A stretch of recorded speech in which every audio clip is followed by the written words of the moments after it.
Friends, అందరికీ నమస్కారం. ఈరోజు మనం ఈ వీడియోలో డిస్కస్ చేయబోయే టాపిక్ ఏంటంటే స్పెషల్ కాంట్రాక్ట్స్లో సెక్షన్ 124 కాంట్రాక్ట్ ఆఫ్ ఇండెమ్నిటీ. మనం ఈ సెక్షన్ యొక్క definitions, important points, examples and essential elements ఈ వీడియోలో డిస్కస్ చేయబోతున్నాను అనమాట.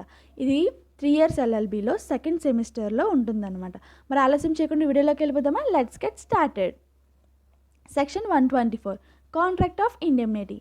ఏ contract by which one party promises to save the other from the loss caused to him by the conduct of the promisor himself or by the conduct of any other person is called a contract of indemnity. అంటే ఒక party వచ్చి వేరొక పార్టీకి promise చేస్తుందన్నమాట. ఏమని? నీకు నా వల్ల కానీ వేరే వాళ్ళ వల్ల కానీ ఏదైనా ప్రాబ్లం, లాస్ వస్తే ఆ లాస్ని నేను కంపన్సేట్ చేస్తాను, నీకు నష్టపరిహారాన్ని నేను చెల్లిస్తాను అని ప్రామిస్ చేస్తుందన్నమాట. దాన్ని కాంట్రాక్ట్ ఆఫ్ ఇండెమ్నిటీ అంటారు. Indemnity. The term indemnity means promise to make good the loss. అంటే ఇండెమ్నిటీ అంటే ఏంటంటే ప్రామిస్ చేయడం అనమాట. నీకు లాస్ వస్తే ఆ లాస్ నేను తీరుస్తాను, కంపన్సేట్ చేస్తానని ప్రామిస్ చేయడం. అంటే ఆ లాస్ని కూడా గుడ్ లాస్ చేసేయడం అనమాట. మరి కంపన్సేట్ చేసేస్తే ఆ లాస్ అనేది గుడ్ లాస్ అయిపోతుంది కదా, ప్రాబ్లం ఏమి ఉండదు కదా లాస్ రావడం వల్ల, కంపన్సేట్ అయిపోతే. సో దాన్ని గుడ్ లాస్ అంటాం అనమాట. Indemnity is protection against loss, especially in the form of a promise to pay or payment for loss of money, goods etcetera. Indemnity అనేది లాస్కి ప్రొటెక్షన్గా ఉంటుంది అనమాట. అంటే లాస్ వస్తే నేను కంపన్సేట్ చేస్తాను అని అర్థం. అది ఎలాంటి ఫామ్లో, ఏదైనా మనీ అయినా గూడ్స్ అయినా, ఏ ఫామ్లో అయినా నీకు లాస్ వస్తే ఆ లాస్ నేను కంపన్సేట్ చేస్తాను అన్న చెప్పడాన్ని ఇండెమ్నిటీ అంటారు. It is a security against or compensation for loss. ఇది లాస్కి సెక్యూరిటీగా ఉంటుంది, అలాగే లాస్ని కంపన్సేట్ చేస్తుంది అనమాట. ఎన్ని డెఫినేషన్స్ చూసినా మీనింగ్ మాత్రం సేమ్.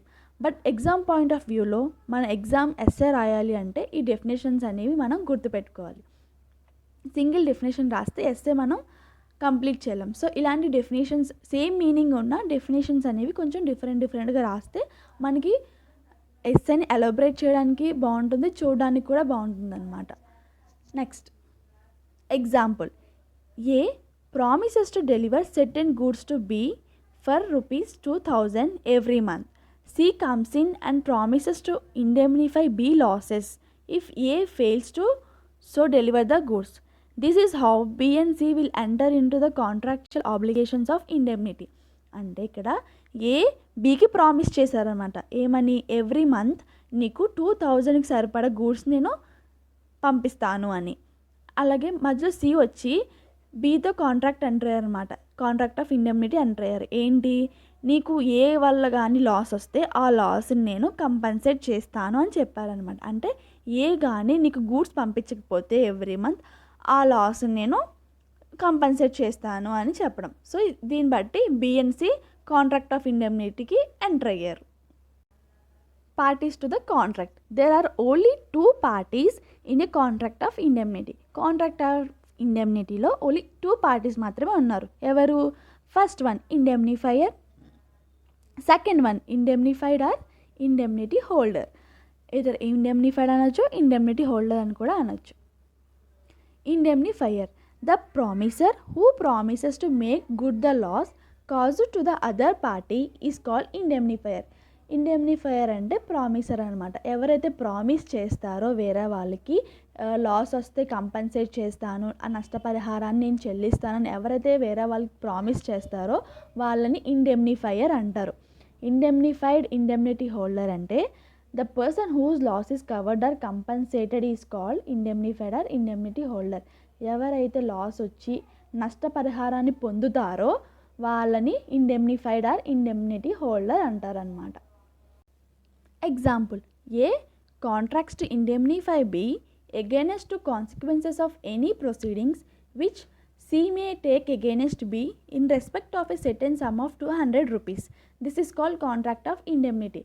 ఇక్కడ ఏ అండ్ బి అనే వాళ్ళు కాంట్రాక్ట్ ఆఫ్ ఇండెమ్నిటీకి ఎంటర్ అయ్యారనమాట. అంటే సి కానీ ₹200 కానీ బికి ఇవ్వకపోతే ఆ లాస్ని ఏ కంపన్సేట్ చేస్తాను, ఏ ఇస్తానని చెప్పారనమాట. సో ఇక్కడ ఏ అనేవారు ఇస్తున్నారు కాబట్టి ఇండెమ్నిఫైయర్, బి తీసుకుంటున్నారు కాబట్టి ఇండెమ్నిటీ హోల్డర్ అనమాట. నెక్స్ట్ కొన్ని ఇంపార్టెంట్ పాయింట్స్ చూద్దాం. కాంట్రాక్ట్ ఆఫ్ ఇండెమ్నిటీలో కొన్ని ఇంపార్టెంట్ పాయింట్స్ ఏంటంటే, this definition covers indemnity for loss caused by human agency only. అంటే కాంట్రాక్ట్ ఆఫ్ ఇండెమ్నిటీ అనేది ఏదైనా మానవ ఏజెన్సీ వల్ల జరిగిన పనులకి కంపన్సేట్ చేస్తుంది అనమాట. It does not cover the loss caused by conduct of the promisee, accident and act of God, that is any kind of natural calamity such as earthquake, floods, etc. Nevertheless, the contract of insurance, that is fire and marine insurance, will be covered under the contract of indemnity, but life insurance is not covered in it. అంటే only మానవ agency వల్ల జరిగిన వాటికే contract of indemnity అనేది apply అవుతుంది. Accident వల్ల కానీ, act of God అంటే న్యాచురల్ కెలామిటీస్ అంటే ఎర్త్క్వేక్ వల్ల, ఫ్లడ్స్ వల్ల అంటే వరదల వల్ల, సునామీల వల్ల ఏదైనా జరిగితే దాన్ని కవర్ చేయదు కాంట్రాక్ట్ ఆఫ్ ఇండెమ్నిటీ అనేది. అలాగే ఇది జనరల్ ఇన్సూరెన్స్ని కవర్ చేస్తుంది, అంటే ఫైర్ అండ్ మెరైన్ ఇన్సూరెన్స్ అలాంటివి. కానీ లైఫ్ ఇన్సూరెన్స్ మాత్రం కాంట్రాక్ట్ ఆఫ్ ఇండెమ్నిటీలో కవర్ అవ్వదు. The contract of indemnity is a form of contingent contract as the liability of the indemnifier is based on an event whose occurrence is contingent. ముందు contingent అంటే ఏదో తెలుసుకుందాం. Contingent అంటే future event అనమాట. అది ఫ్యూచర్లో అయితే అవ్వచ్చు, లేకపోతే కాకపోవచ్చు. అది ఎగ్జాంపుల్ చూద్దాం. A contracts to pay to B ₹20,000 if B's house is burn, this is called a contingent. అంటే ఏ బీతో కాంట్రాక్ట్ అయ్యారనమాట. ఏమని, ఒకవేళ బి ఇల్లు కాలిపోతే 20,000 ఇస్తాను, కాలకపోతే ఇవ్వరనమాట. అది కంటింజెంట్ అంటే అవ్వచ్చు, అవ్వకపోవచ్చు. అయితే కంపెన్సేట్ చేస్తారు, అవ్వకపోతే కంపెన్సేట్ చేయరు. సో కాంట్రాక్ట్ ఆఫ్ ఇండెమ్నిటీ కూడా కంటింజెంట్ కాంట్రాక్ట్ లాగే అనమాట. The liability of the indemnifier is primary and independent. అంటే ఇండెమ్నిఫైయర్ ఒక లయబిలిటీ అనేది ప్రైమరీ అనమాట. అదే కాంట్రాక్ట్ ఆఫ్ గ్యారంటీకి వచ్చినప్పుడు ప్రిన్సిపల్ డెప్టర్ ప్రైమరీగా ఉంటారు. అతను కట్టకపోతే అప్పుడు షూరిటీకి కట్టాల్సి వస్తుంది. అంటే షూరిటీ అనేవారు సెకండరీగా ఉంటారు. కానీ కాంట్రాక్ట్ ఆఫ్ ఇండెమ్నిటీలో వచ్చినప్పుడు ఇండెమ్నిఫైయర్దే ప్రైమరీ అవుతుంది. అంటే ఫస్ట్ అతని లాస్ వస్తే అతనే కంపెన్సేట్ చేయాలి, అండ్ ఇండిపెండెంట్ కూడా. Essential elements, there must be 2 parties, namely promisor or indemnifier and promisee, indemnity holder or indemnified. Contract of ఇండెమ్నిటీలో కంపల్సరీ 2 parties ఉండాలి. ఇండెమ్నిఫైయర్ ఉండాలి, ఇండెమ్నిటీ హోల్డర్ కూడా ఉండాలి. The contract of indemnity must have all the essentials of valid contract. Contract of ఇండెమ్నిటీలో valid contract ఉండాలి అంటే ఏ elements ఉండాలో ఆ అన్ని ఎలిమెంట్స్ కాంట్రాక్ట్ ఆఫ్ ఇండెమ్నిటీలో కూడా ఉండాలన్నమాట. కొన్ని చూద్దాం. Lawful object consideration, free consent of the parties, capacity of the parties to the contract etcetera, ఇవన్నీ ఉండాలి. Next, A contract of indemnity is entered into for the purpose of protecting the promisee from the loss. The loss may be caused to the conduct of the promisor or any other person. Contract of ఇండెమ్నిటీకి ఎందుకు enter అవుతారు అంటే దాని యొక్క main purpose ఏంటంటే ప్రామిసీని loss నుంచి కాపాడడానికి అనమాట. అది లాస్ ప్రామిసర్ వల్ల వచ్చినా కూడా లేదా అదర్ పార్టీ వల్ల వచ్చినా కూడా ఆ లాస్ని ఇండెమ్నిఫైయర్ కంపెన్సేట్ చేస్తారు. The mode of the contract of indemnity can be express or implied. Contract of indemnity అనేది ఏదర్ ఎక్స్ప్రెస్ అయ్యి ఉండొచ్చు లేదా ఇంప్లైడ్ కాంట్రాక్ట్ అయ్యి ఉండొచ్చు. If a person explicitly promises to save the other from losses, the mode of contract will be express contract. ఇప్పుడు ఏదైనా ఇద్దరు persons contract involve అయ్యారనమాట. అది రిటర్న్ ఫామ్ ఆర్ వెర్బల్ ఫామ్లో ఉంటే దాన్ని ఎక్స్ప్రెస్ కాంట్రాక్ట్ అంటారనమాట. Example, Beta insurance company entered into a contract with Alpha limited to compensate for loss caused by the accidental fire to the company stock of goods up to 50 lakhs for a premium of 1 lakh. This is an express form of a contract of indemnity.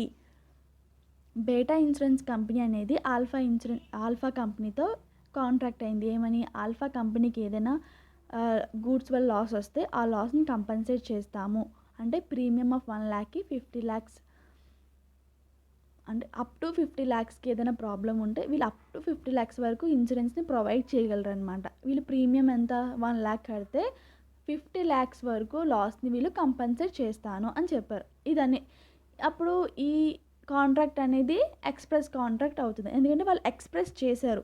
Return ఫార్మ్‌లో ఉండొచ్చు లేదా verbal ఫార్మ్‌లో ఉండొచ్చు. అది express contract అవుతుంది.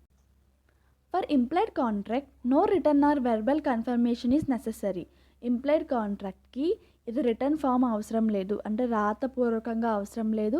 Are verbal confirmation కూడా అవసరం లేదు. అంటే మాటల్లో చెప్పడం కానీ రాతల్లో చేయడం కానీ ఇంప్లాయిడ్ కాంట్రాక్ట్కి అవసరం లేదు. మరి ఇంప్లాయిడ్ కాంట్రాక్ట్ ఎలా వస్తుంది? దేన్ని ఇంప్లాయిడ్ కాంట్రాక్ట్ అంటామంటే the implied contract is basically derives from actions, conduct or circumstances. Implied contract అనేది ఎలా డిరైవ్ అవుతుందంటే ప్రవర్తన వల్ల, పరిస్థితుల వల్ల ఆటోమేటిక్గా ఇంప్లాయిడ్ కాంట్రాక్ట్ అనేది క్రియేట్ అయిపోతుందన్నమాట. Example, suppose John sold a house to Paul on the instruction of Peter. Afterwards, it is disclosed that Alex is the registered owner of the house.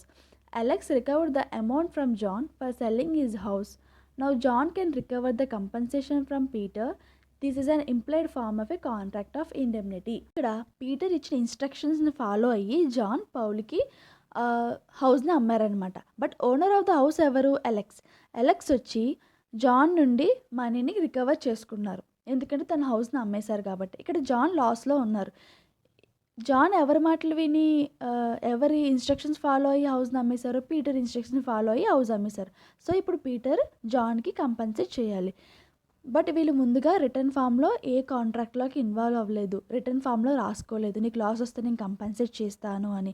అలాగే వెర్బల్గా కూడా చెప్పుకోలేదు నీకు లాస్ వస్తే నేను కంపెన్సేట్ చేస్తానని. But పరిస్థితుల వల్ల వాళ్ళిద్దరి మధ్య కాంట్రాక్ట్ అనేది ఇంప్లాయిడ్ కాంట్రాక్ట్ అనేది ఏర్పడింది. అందుకు పీటర్ ఏమో ఇప్పుడు జాన్కి వచ్చిన లాస్ని కంపెన్సేట్ చేయాలి. సో దీన్ని కాంట్రాక్ట్ ఆఫ్ ఇండెమ్నిటీలో ఇంప్లాయిడ్ కాంట్రాక్ట్ అంటారు. అలాగే ఇక్కడ మీకు ఒక పాయింట్ చెప్పడం మర్చిపోయాను. ఏంటంటే ఇంతక contract of indemnity accident, act of God, life insurance ఉంటే కవర్ చేయదని చెప్పాను కదా. అలాగే ప్రామిసీ అంటే ఇండెమ్నిటీ హోల్డర్ వల్ల తప్పు జరిగి తను లాస్ అయితే దానిని కూడా కవర్ చేయరనమాట. ఓన్లీ ఇండెమ్నిఫైయర్ వల్లనే అవ్వాలి లేదా అదర్ పార్టీ వల్ల అవ్వాలి. కానీ ఇండెమ్నిటీ హోల్డర్ వల్ల లాస్ వచ్చి తన వల్లే లాస్ అయితే అప్పుడు కాంట్రాక్ట్ ఆఫ్ ఇండెమ్నిటీ అనేది అప్లై అవ్వదు.